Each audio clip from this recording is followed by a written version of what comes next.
اللهم صل وسلم وبارك على سيدنا محمد وعلى اله وصحبه وسلم. فيديو جديد معاكم حبايبي. النهارده هنعمل فيديو.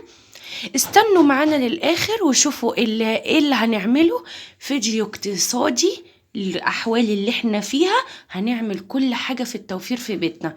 زي ما انتوا شايفين حبايبي، معايا بصل متقطع، لحمه مفرومه، فريك غسلته ونشفته كويس جدا زي ما انتوا شايفين كده، ومعايا فلفل رومي متقطع مكعبات.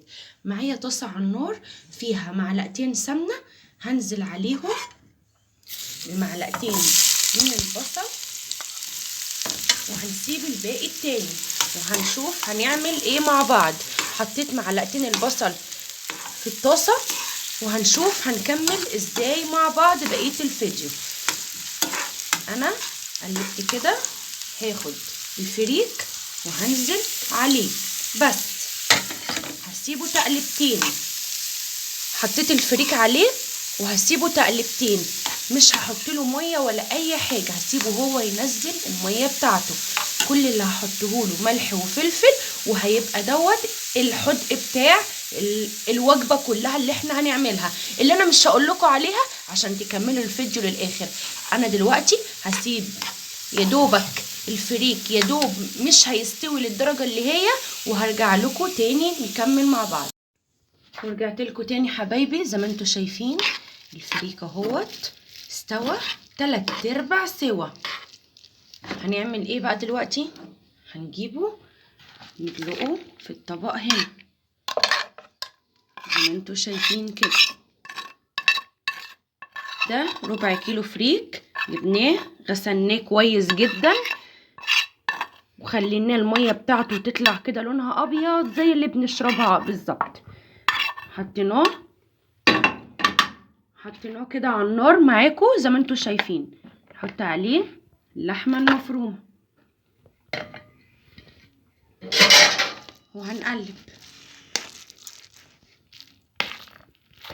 عشان كمان ناخد كمان اكتر بقيه البصل اللي احنا كنا سايبينه. عرفتوا هنعمل ايه النهارده يا حبايبي؟ هنعمل الحواوشي. عندي افراد كتير، عدد افراد كتير، واللحمه غليت عليا. هقف مكاني واقول مش هعمل حواوشي عشان اولادي نفسه فيه ده وده؟ لا طبعا، هفكر في اي فكره تخليلي تضاعف لي الحاجه اللي هي الربع كيلو، هتخليها لي نص كيلو وكيلو كمان. مش هنقف على حاجه. ممكن انت تقدري دلوقتي تعملي دي كفته، تصبعيها وتحطيها تحت صينيه وتحتيها بطاطس وبصل وتصبعيها كفته وتدخليها الفرن. ممكن تعمليها حواوشي زي ما انا هعمله كده النهارده. بكل افكارك تقدري تجيبي الكميه اللي انت عايزاها وتضاعفيها وهتعملي احلى اكله، وسيبهم يغلوا براحتهم. احنا نجيب بمقدارنا اللي احنا عايزينه وهم يغلوا براحتهم. اللي انا هعمله دلوقتي عشان ما اطولش عليكم حبايبي، انا قلبتها كده. طبعا معايا العيش زي ما انتوا شايفين كده، انا فاتحاه كده بالمقص. هكور كرة وهدخلها جوه العيش، وبعد كده هحطها تحت الشواية في الفرن. هدهن معلقة زيت من تحت ومن فوق وهدخلها الفرن. وبعد ما ادخلها تحت الشواية، انت حابة تقليه في الزيت، تعمليه على الفحم، على الجريل، على الشواية في الفرن، ده يرجعلك انت. وهوريك الشكل النهائي ليه. حبايبي زي ما انتوا شايفين شكل الحواوشي معاكم بالشكل دوت. عمل من معايا كميه وتقدري وشلتي منها كمان علشان اقدر اعمل منها كفته. يعني انت تقدري تدبري وتوفري لبيتك وما توقفيش على حاجه. سيبي الاسعار تغلى وهاتي الكميه وضعفيها بخضار ببقوليات عشان خاطر تاخدي القيمه الغذائيه من كل حاجه انت بتعمليها. اتمنى الفيديو النهارده يعجبكم ويكون بسيط وسهل.